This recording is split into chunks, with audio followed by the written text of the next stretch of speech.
Do you think you know the story of Snow White, the jealous stepmother, the magic mirror? That is a sanitized lie designed to hide a crime so grotesque that history tried to erase it. In 1812, when the brothers Grimm sat down to record the original oral tradition, the villain wasn't a stepmother at all. In the dusty, yellowed pages of their first manuscript, the woman who orders the huntsman to drag a 7-year-old girl into the woods is Snow White's biological mother. And she doesn't just want her daughter dead. She demands the huntsman return with Snow White's lungs and liver as proof, not to bury them, but to eat them. The original text explicitly states that the queen had the cook boil these organs in salt, and she devoured them greedily, believing she was consuming the physical essence of her own daughter's youth. This wasn't a fairy tale about vanity. It was a coded warning about maternal cannibalism and infanticide. The Grimms later changed the mother to a stepmother to protect the image of the nuclear family, but they couldn't scrub the blood from the story's DNA. One end of intro. Today, we are opening the original case file to expose the real history behind the glass coffin. From the stunted child laborers in German mines that we mistakenly called dwarfs, to the chemical reality of the zombie poison used to paralyze her. Forget the Disney version. This is the disturbing true origin of Snow White. But to understand why a mother would butcher her own child, we have to strip away the magic. We have to stop looking at this story as a fantasy about a witch, and start looking at it as a political thriller about a queen facing her own obsolescence. Because in the brutal reality of the 16th century Germanic courts, the queen's motive wasn't vanity, it was survival. Let's talk about the mirror. In the Disney version, the mirror is a magical face in the glass, a convenient plot device that speaks in rhymes. But ask yourself, what did a mirror actually represent in the year 1550? To the medieval peasant, a mirror was a mythical object, but to the aristocracy, it was the ultimate status symbol. The manufacture of clear glass mirrors was a guarded industrial secret, primarily held by the Venetians and specific German workshops in the Spessart region, the very region where the Snow White legend was born. A wall-sized mirror cost more than a merchant's entire estate. It was a piece of technology that represented absolute truth. When the queen stands before that mirror, she isn't asking, "Am I pretty?" She is asking a political question. Is my position secure? You see, in the dynastic chess games of the Holy Roman Empire, a noblewoman's power was entirely derivative. It flowed from her husband, the king, and was maintained by her ability to broker alliances through marriage. Her beauty wasn't just aesthetic, it was her currency. It was the index of her fertility, her health, and her value on the geopolitical market. As long as the queen is the fairest, she is the dominant female power in the realm. She controls the court. She influences the king. She matters. But then, the daughter comes of age. This is the terror at the heart of the tale. Snow White isn't just a child. She is a replacement. When the mirror, the voice of public opinion, the truth of the court declares that Snow White is now 1,000 times fairer, it isn't a compliment. It is a notification of redundancy. The daughter's emerging beauty signals that the mother's time is over. The king's attention will shift to finding a suitor for the daughter. The court's sycophants will migrate to the new center of gravity. The mother is no longer the protagonist of the realm. She is the dowager, the relic, the has-been to be cast aside. Psychologists have a term for the reaction the queen has. It's called a malignant narcissistic injury. When a narcissist's self-image is threatened, they don't feel sadness. They feel a rage so profound it dissociates them from reality.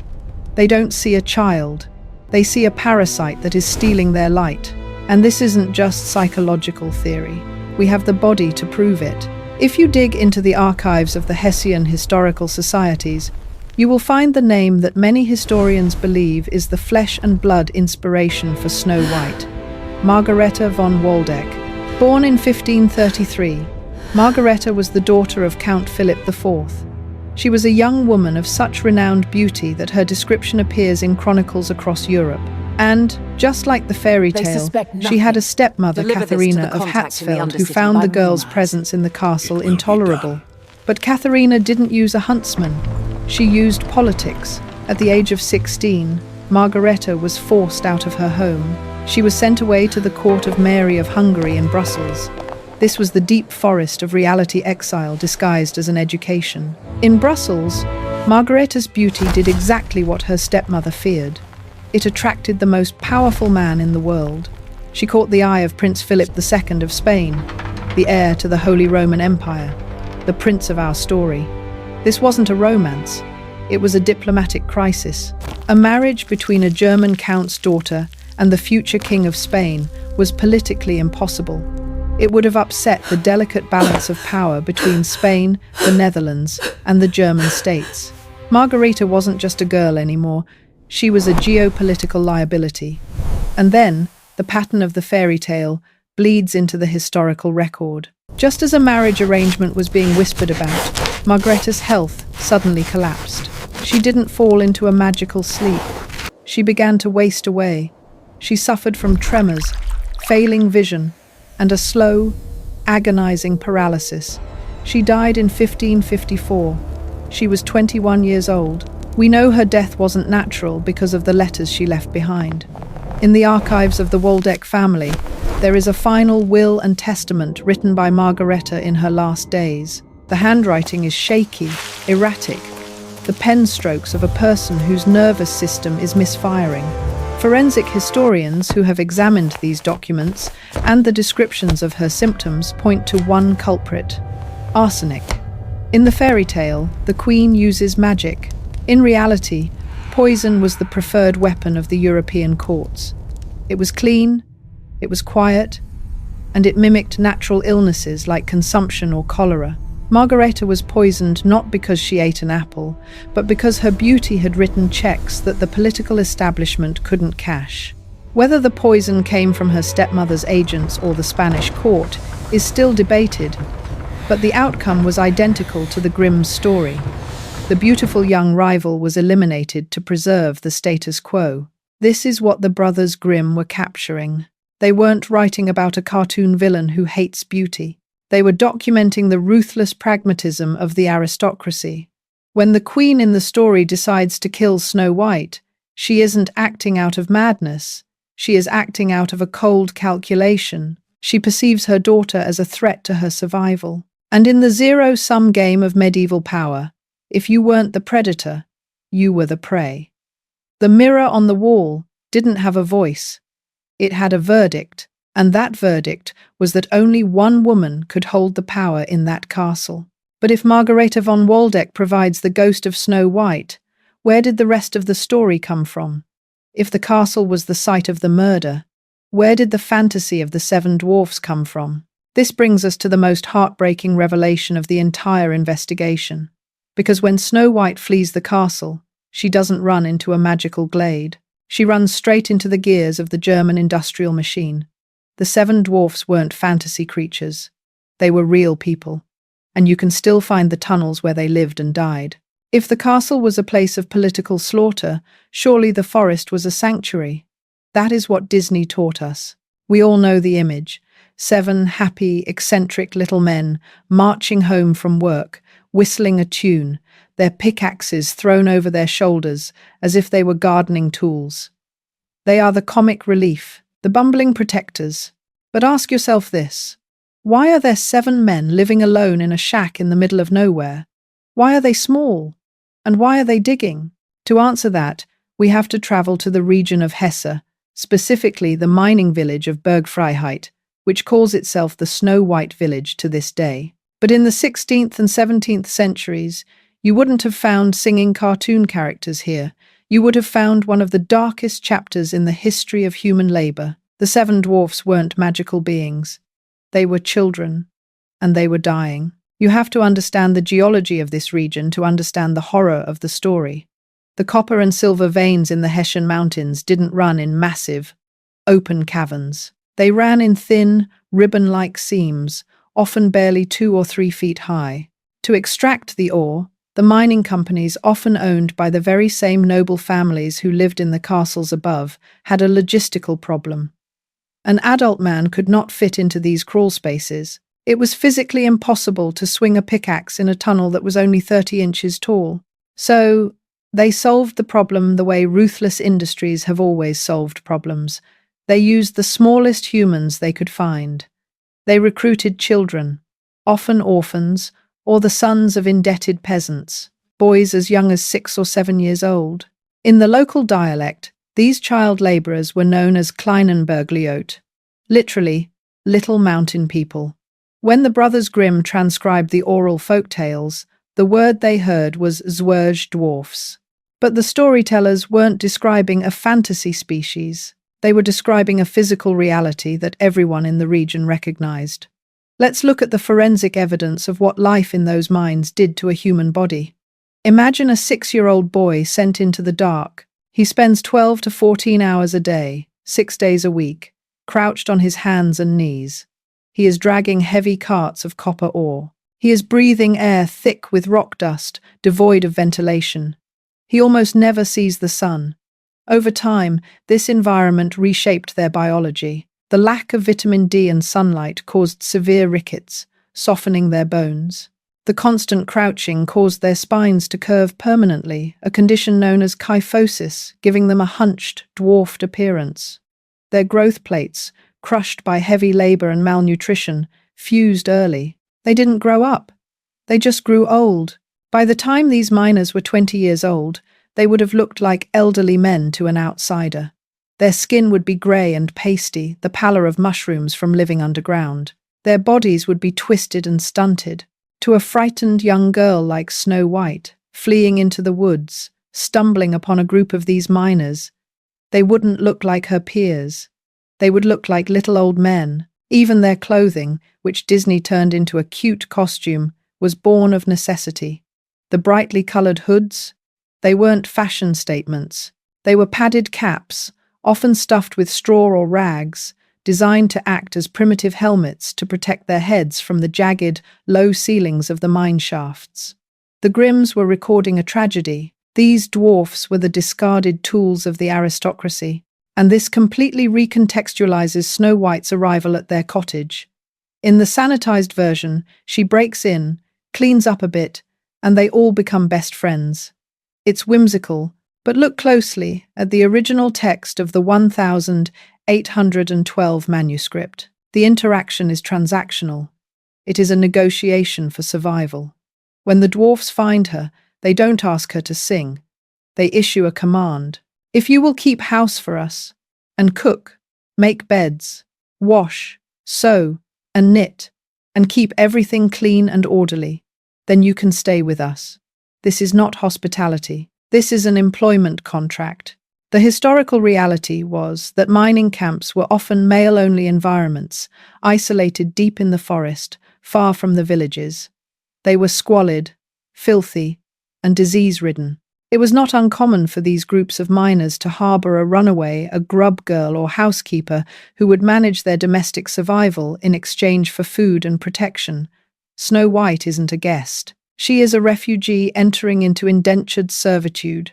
She trades her labour, cooking the meagre meals, washing the soot-stained clothes of 7 miners for the only thing that matters, a hiding place.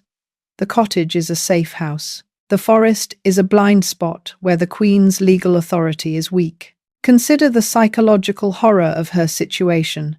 She has gone from a princess, the highest status in the land, to the lowest. She is living with the Kleinenbergliot, the broken children of the earth. She is witnessing the cost of her family's wealth. The gold and copper that lined her father's pockets, that framed the very magic mirror her mother used, was dug by the twisted hands of the men she is now living with. This is the brilliant, subversive layer of the folklore that has been lost. The story brings the highest and the lowest of society together, the princess and the paupers, and it reveals that they are both victims of the same person, the Queen. The Queen exploits the miners for their labour, and she hunts the daughter for her beauty. And the danger in that cottage was real. It wasn't just the Queen coming for her. The environment itself was lethal. Historical records from the Badwill Dungan archives show that miners in this period rarely lived past the age of 35. They died of mountain sickness, what we now know is silicosis or lung cancer. When the story says the dwarfs go off to dig for gold every morning, they are marching to their own slow deaths. So when you picture the seven dwarfs now, don't picture happy, singing elves. Picture a group of teenagers with the bodies of old men, coughing up black dust, huddled together in a freezing shack for warmth. Picture a 7-year-old exiled princess scrubbing their floors, hiding from a mother who wants to eat her liver. There is no magic here. There is only a brutal struggle for survival in the shadow of a system that eats its young. But the queen isn't done. The mirror has told her that Snow White is still alive, and since the huntsman failed, she decides to take matters into her own hands. She doesn't use a dragon. She doesn't use a spell. She uses the tools of a professional assassin. She goes to her laboratory. Most people only remember the apple. Disney made it the centerpiece. One bite, one sleep, one kiss. Clean. Simple. But the original 1812 manuscript describes a much more terrifying reality. The queen doesn't just try once. She engages in a sustained, escalating campaign of stalking and assassination. Criminologists call this predatory persistence. When the huntsman fails, the queen realizes that if she wants the job done, she has to do it herself. She crosses the threshold into the forest not as a royal, but as an infiltrator. And she brings 3 weapons. Attempt number 1. The bodice. The queen disguises herself as a peddler woman, an old crone selling fine wares. She arrives at the cottage and offers Snow White new staylaces, the cords used to tie up a bodice. This choice of weapon is psychologically devastating. In the medieval period, the bodice was a sign of civilization, of nobility. By offering it, the queen is appealing to the part of Snow White that misses her old life, the part of her that is still a princess, not a servant girl. But the moment Snow White accepts, the trap springs. The text says the queen laced her so quickly and so tightly that Snow White lost her breath and fell down as if dead. This wasn't magic. This was mechanical asphyxiation. The queen physically crushed her daughter's ribcage, cutting off oxygen to the brain until she lost consciousness. It is a violent, hands-on assault. It requires strength, proximity, and rage. The dwarfs return just in time to cut the laces, allowing Snow White's lungs to reinflate. The queen failed, but she learned. Attempt number 2. The poisoned comb. When the queen returns, she changes her tactic. She moves from brute force to chemical warfare. She offers Snow White a beautiful comb. Again, look at the intimacy of the violence. In medieval culture, hair combing was a ritual of bonding. Mothers combed their daughters' hair. It was a gesture of care, of love, of grooming. By weaponizing this specific object, the queen is perverting the maternal bond. She is using the memory of a mother's touch to deliver death. The comb is laced with a contact poison. The moment the teeth graze the scalp a highly vascular area, the toxin enters the bloodstream. Snow White collapses again. The dwarfs, who are now acting more like paramedics than friends, wash the poison from her hair and revive her. The queen is furious. She retreats to her laboratory, a secret room, the text notes, which no one else was allowed to enter. And there, she prepares her masterpiece. Attempt number 3. The apple. We need to talk about the Judas fruit. In the folklore of medieval poisoning, this was a legendary technique. The killer would take a fruit, usually an apple or a pear, and soak only one half of it in poison, or use a wax barrier to coat one side. Alternatively, they would use a knife with poison on only one side of the blade. This allowed the poisoner to perform the ultimate magic trick, the alibi. The queen creates an apple that is white on one side and red on the other. The red side is soaked in the toxin. When she offers it to Snow White, the girl is finally suspicious. She has learned her lesson. She refuses. So the queen says, "Are you afraid of poison? Look, I will eat the white half." She takes a bite. She swallows. She smiles. She is fine. Snow White, seeing her own mother, or stepmother, eat the fruit, believes it is safe. She takes the red half. This is the cruelest moment in the entire story. It plays on the biological imperative of a child to trust their parent. The queen uses her own body as a decoy to lure her daughter into suicide. But what was on the apple? Disney calls it the sleeping death. But historical botanists and toxicologists point to a very real plant that grows wild in the German forests of the Spessart Mountains. Atropa belladonna, deadly nightshade. The symptoms described in the fairy tale match the effects of this plant with chilling precision. First, the name itself, belladonna. Beautiful woman. In the Renaissance, Italian women would use drops of nightshade in their eyes to dilate their pupils, making them look wide-eyed, aroused, and beautiful. But if ingested in high doses, the alkaloids in the plant atropine and scopolamine attack the nervous system. The victim doesn't just die. They enter a state of anticholinergic syndrome. The muscles become paralyzed. The skin becomes flushed and red, keeping the rosy cheeks the Grimms describe.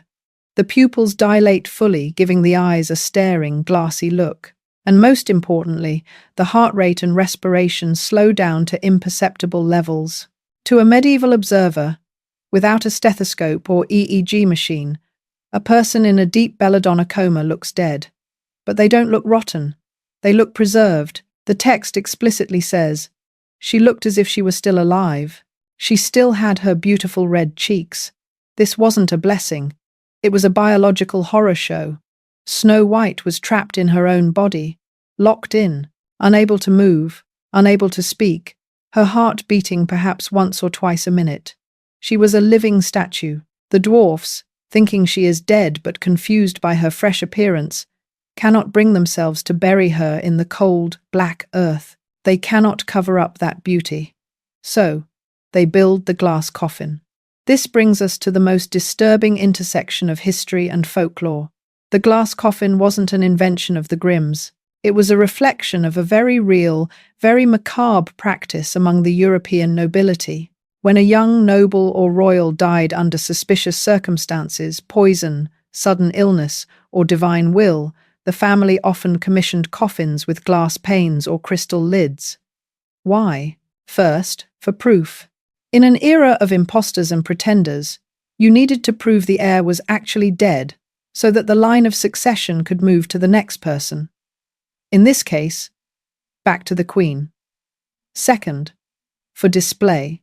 The body of a royal daughter was a political object. Even in death, she was a specimen of the family's genetic stock. But the glass served a third, darker purpose. It created a barrier. It allowed people to look, but not to touch. It prevented a physician from getting too close, from smelling the almonds of cyanide or seeing the pinpoint hemorrhages of strangulation. The glass was a lens that turned a corpse into an exhibit. Snow White lies there, perfectly preserved by the belladonna, visible to the world, but utterly alone. She is the ultimate object. She has no voice, no agency, no breath. She is just a beautiful thing in a box. And this is where the story should end. A tragedy of a mother who destroyed her daughter to reclaim her own power. But the Grimms tell us that someone else is watching. Someone else is coming through the forest. And he isn't looking for a wife. He is looking for a trophy. If the story ended here, it would be a tragedy. A mother kills her daughter. The daughter is preserved in glass. The end. But the story doesn't end here. It changes genres. It shifts from a domestic horror story into a psychological thriller about obsession. Enter the prince. In the 1937 Disney movie, the prince is a savior. He is handsome, he is noble, and he arrives to deliver true love's kiss. It is the moment that defined a century of romance, the idea that love is stronger than death. But the brothers Grimm didn't write about love. They wrote about ownership. Let's look at the text of the 1812 manuscript. The prince doesn't stumble upon the coffin and fall in love with a person. He falls in love with a corpse. He doesn't know Snow White. He has never spoken to her. He doesn't know her name, her history, or her voice. He sees a beautiful object behind glass, and he decides he must have it. This is where the historical connection to Margaretha von Waldeck becomes spine-chilling. Remember Margaretha, the real Snow White who was exiled to Brussels? Her suitor was Philip II of Spain, a man known for his severe, cold demeanour and his obsession with religious relics and the macabre. The prince in the fairy tale mirrors this detachment. He treats Snow White not as a woman to be courted, but as a relic to be acquired. Listen to what he says to the dwarfs when he sees the body. "Let me have the coffin. I will give you whatever you want for it." He tries to buy her. When the dwarfs refuse, saying they wouldn't sell her for all the gold in the world, the prince's plea shifts from financial to desperate. He says, "I cannot live without looking at Snow White." Psychologists analyzing the tale have flagged this as a clear manifestation of symbolic necrophilia. The prince isn't attracted to Snow White despite her being dead. He is attracted to her because she is dead. She is the perfect woman for a man who desires absolute control. She cannot speak. She cannot age. She cannot disagree. She is the fairest forever, frozen in a state of passive compliance. The glass coffin turns her into the ultimate trophy, safe, silent, and visible only to him. This completely upends the romance of the story. The prince isn't rescuing her from the glass. He wants to keep her in it. He wants to transport the coffin to his castle and set it up in his room as a permanent art installation.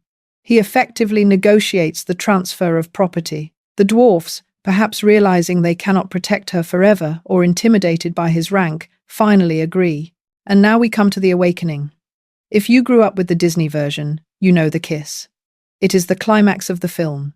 The magic of love breaks the spell of the poison. But in the original Grimm story, there is no kiss. The awakening of Snow White is one of the most anticlimactic, gritty, and realistic moments in folklore. It is a clumsiness born of the prince's obsession. The text describes the prince ordering his servants to pick up the heavy glass coffin. He wants it moved immediately.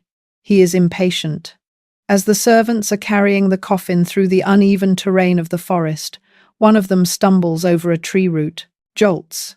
The sudden physical shock shakes Snow White's body. The piece of poisoned apple, which had been lodged in her throat, likely causing a blockage that contributed to her coma-like state, is dislodged by the force of the jolt.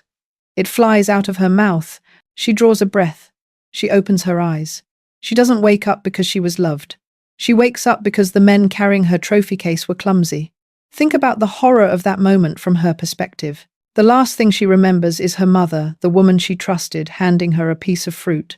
Then darkness. Now, she wakes up in a box. She is being carried by strangers. She is trapped under glass. She pushes the lid open and sits up, gasping.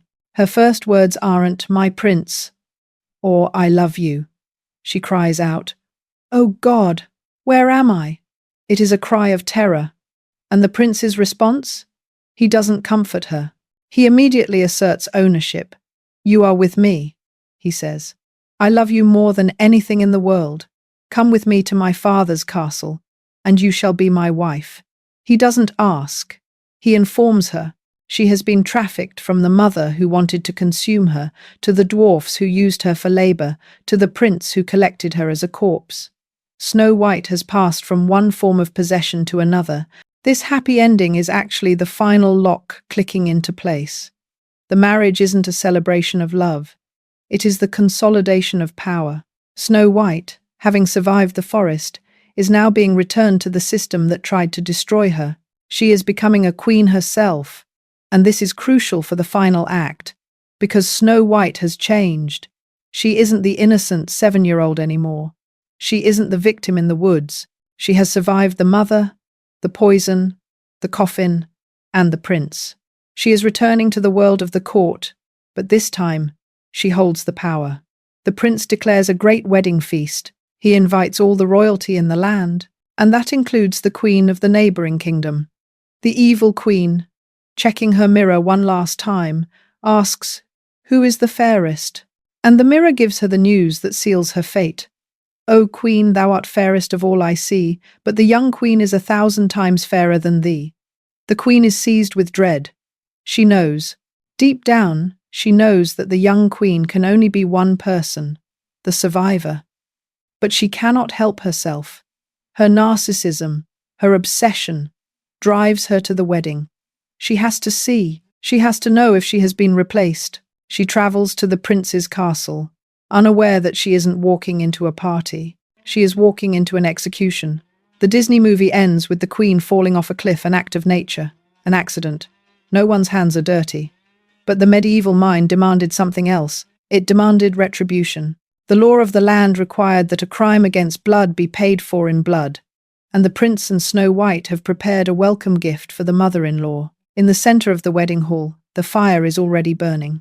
And resting in the coals, glowing a dull, angry cherry red, are a pair of iron shoes. The punishment that follows is one of the most graphic scenes in all of folklore, and it is almost always cut from modern retellings. But to the medieval audience, this wasn't horror. It was justice. The text states simply, "Then they put a pair of iron shoes into burning coals. They were brought forth with tongs and placed before her. She was forced to step into the red-hot shoes and dance until she dropped down dead." This wasn't random cruelty. In the legal symbolism of the Middle Ages, this specific execution method mirrored the crime. The queen had used her position to step on the natural order, to crush her own bloodline. The burning shoes were a reflection of the burning envy that had consumed her life. She is forced to dance, a perversion of the wedding celebration occurring around her until her heart bursts. She dies not by a fall, but by exhaustion and pain, watched by the daughter she tried to eat and the son-in-law who collects dead things. So, what are we actually looking at when we read Snow White? We aren't looking at a bedtime story. We are looking at a survival guide. When the brothers Grimm scribbled the word Warnung, warning, in their margins, they were signaling that this story contained critical data for survival in a hostile world. They were teaching children that the greatest threat doesn't always come from the wolf in the woods. Sometimes, it sits at the head of your own dinner table. They took the real-world horrors of Margareta von Waldeck, the stunted child miners of Hesse, and the belladonna poisonings of the courts, and they wrapped them in a layer of fantasy, not to hide the truth, but to preserve it. Snow White is a crime scene preserved in amber. It is a reminder that beauty is dangerous, that silence is survival, and that the only difference between a fairy tale and a horror story is who survives to tell it. We have only just scratched the surface of the original Grimm Brothers case files. Every fairy tale you know is a lie covering up a history darker than you can imagine. If you have the stomach to uncover the true origins of Cinderella, Hansel and Gretel, and Rapunzel, hit that subscribe button and ring the bell. We are reopening the archives, and you won't want to miss what we find next. Sleep well.